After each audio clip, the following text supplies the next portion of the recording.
માનવું છે અને એના ઉપર ભરોસો રાખીને જાણે તમારો કિંમતી ને પવિત્ર મત કે બનાસકાંઠા જિલ્લો અને એમાં ભારતની લોકશાહી વિશ્વની સૌથી મોટો લોકશાહી દેશ એનું મતનું મૂલ્યાંકન એક દલિત સમાજ હોય કે એક બ્રાહ્મણ સમાજ હોય એના મતનું મૂલ્યાંકન એ બંધારણની રીતે આપણને સમાન અધિકાર મળ્યો હોય અને સમાન અધિકાર મળ્યો હોય ત્યારે 100% આપણું મતદાન થાય અને આ વખતે તમે બધા કોંગ્રેસને આશીર્વાદ આપશો. પાવર સ્ટેશન એ એક ઠેકાણા ના હોવું હોય.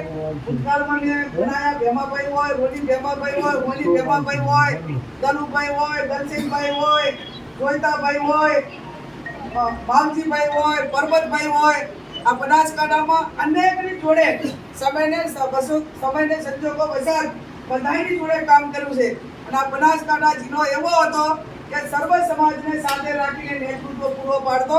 નાના મોટા તમામ સમાજોને એમના પોતપોતાના પ્રમાણમાં પ્રતિનિધિત્વ મળતું. બધું એક ઠેકાણે ના હોતું. આજે તો ડેરી હોય એક ઠેકાણે, સહકારી સંસ્થાઓ તો એક ઠેકાણે અને હવે બાકી રહેતું હતું એટલે લોકસભાના ઉમેદવારી પણ વડગામના. અને ઘણી વખત આમ તો આમ ગમત ખાતર કહું છું કે મને આ બધા બીજા લોકો એવું વાત કરતા કે સમગ્ર દેશમાં કોંગ્રેસ મુક્ત ભારત કરવું છે. એવા બધા યુવાનોના બધા નારા ભરતસિંહજી કે પણ કોંગ્રેસ મુક્ત ભારત થાય કે ના થાય પણ શંકરભાઈ ચૌધરીએ બનાસકાંઠાને ચૌધરી મુક્ત કર્યો એટલું તો આ નજરની સામે દેખાયું. તમામ ક્ષેત્રોની અંદર લોકલ આગેવાનોનું જે લીડરશીપ હતી એ ક્યાંક ને ક્યાંક એમના વ્યક્તિગત પેલા માટે કરીને બધાને જ પૂરા કરી અને મારા સિવાય જ કોઈ ચાલવું હોય નહીં આ સ્થિતિનું નિર્માણ કર્યું છે. જ્યારે વધારે એક અન્યાય સહન કરો, બે અન્યાય સહન કરો, 3 પણ જ્યારે તમે એની સામે મુકાબલો જ ના કરો તો અન્યાય કરવા વાળા વ્યક્તિને એમ લાગે કે હું જે કરવું રહ્યો એ સારું કરી રહ્યો છું, એને આડકતી રીતે પ્રોત્સાહન થયું. ત્યારે આ બેન એમને કોઈ ભાજપને ને એમને બેનને 1 રૂપિયાના સભ્ય નથી. 70 ટિકિટ માંગી હતી.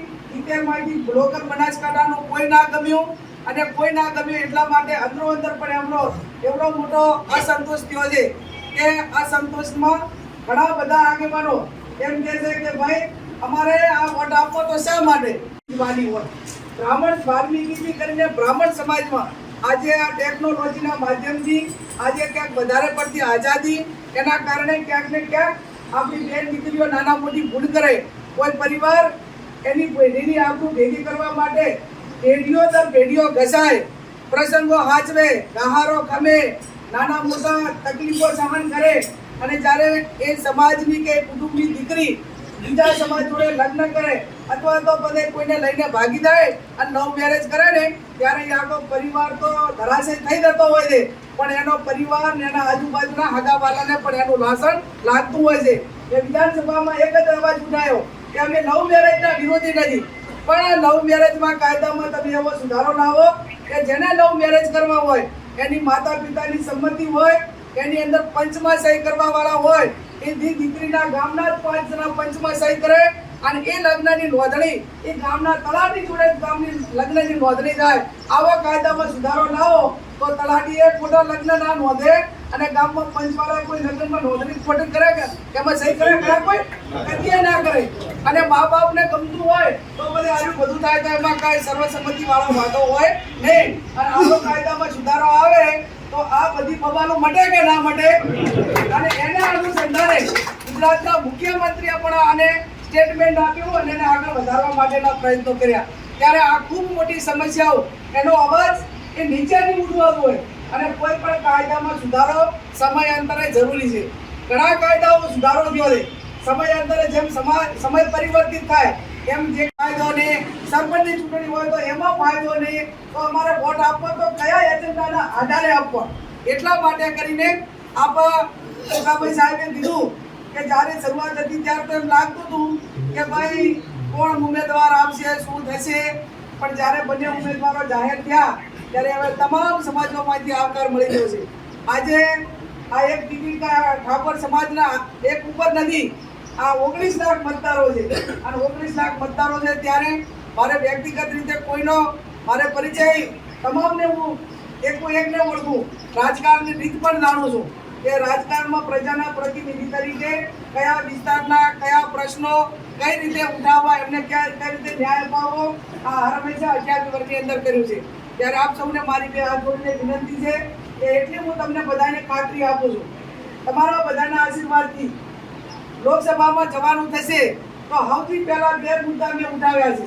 અને એ 2 મુદ્દા એવા છે કે સમગ્ર હિન્દુ ધર્મની સંસ્કૃતિ, સનાતન ધર્મની સંસ્કૃતિ, આપણી બધા ધર્મગુરુઓની, સાધુ સંતોની એક જ માગણી છે કે સમગ્ર દેશની અંદર ગૌ વંશ અને ગૌ હત્યા ઉપર પ્રતિબંધ મુકાય અને આ કેન્દ્રની અંદર સરકાર કાયદો બનાવે, વહેલામાં વહેલો બનાવે, ગૌ માતાની રક્ષા થાય, એની સાથે સાથે આરોગ્યની દ્રષ્ટિએ પણ ખૂબ મોટો ફાયદો આ સમગ્ર દેશને થાય છે. આ તામ આપણે ક્યાંક લોક લાલચમાં આવીને એક સંકલ્પ ગાયો આપણે રાખીએ છીએ, પણ લાંબા ગાળે સૌથી મોટો આપણને જે નુકસાન થશે ને કોઈ આરોગ્યની દ્રષ્ટિએ થશે. અને ગૌ માતાને રાષ્ટ્રીય પ્રાણી તરીકેનો દરજ્જો, રાષ્ટ્રીય માતા તરીકેનો દરજ્જો મળે તો ઓટોમેટિક એનું રક્ષણ થાય. એક તો આપણે ધાર્મિકતા સાથે પણ જોડાયેલા છે અને એક આરોગ્યની દ્રષ્ટિએ પણ ગૌ માતાને બચાવવી એ આવનાર સમયમાં આપણા ભવિષ્ય માટે પણ ખૂબ જરૂરી છે. લવ મેરેજ માટેનો પણ કાયદો આવો બને એના માટે વિધાનસભામાં સૌથી પહેલામાં પહેલો અવાજ મેં ઉઠાવ્યો હતો. ઘણા બધા આપણા આગેવાનો, આપણે બહુ એક વાલ્મીકી સમાજ હોય, હંમેશા મારો અવાજ એ સરકાર સામે, અન્યાય સામે મારો અવાજ રહ્યો છે. સારા કામો કર્યા હોય સરકારે તો એનો આભાર પણ વ્યક્ત કરવા માટે કોઈ કસર રાખી નથી, પણ જ્યારે અન્યાય કર્યો હોય તો એની સામે લડવા માટે પણ અગ્રેસિવ રહી અને લડવા માટે પણ ક્યારેય પીછેહટ કરી નથી. ઘણી વખત બધા આગેવાનો, ધારાસભ્યો ચૂંટાય એના પછી બનાસકાંઠાની જનતાને, ચાહે આ વિધાનસભા હોય, દિયોદર હોય, આ પ્રજાને અભિનંદન આપવા પડે કે તમે એવા પ્રતિનિધિઓ ચૂંટાઈને મૂક્યા વિધાનસભામાં કે લાખો કરોડો રૂપિયાની લોભો આપી હોય, લાલચ આપી હોય, મંત્રી પદ માટે હોય, કેસો કરવા માટેની ધમકી આપી હોય, પણ ચાહે તમારી બેન ગેની બેન હોય કે શિવાભાઈ હોય, તમને લાસન લાગે ને એવું કામ એ બનાસકાંઠાના ધારાસભ્યોએ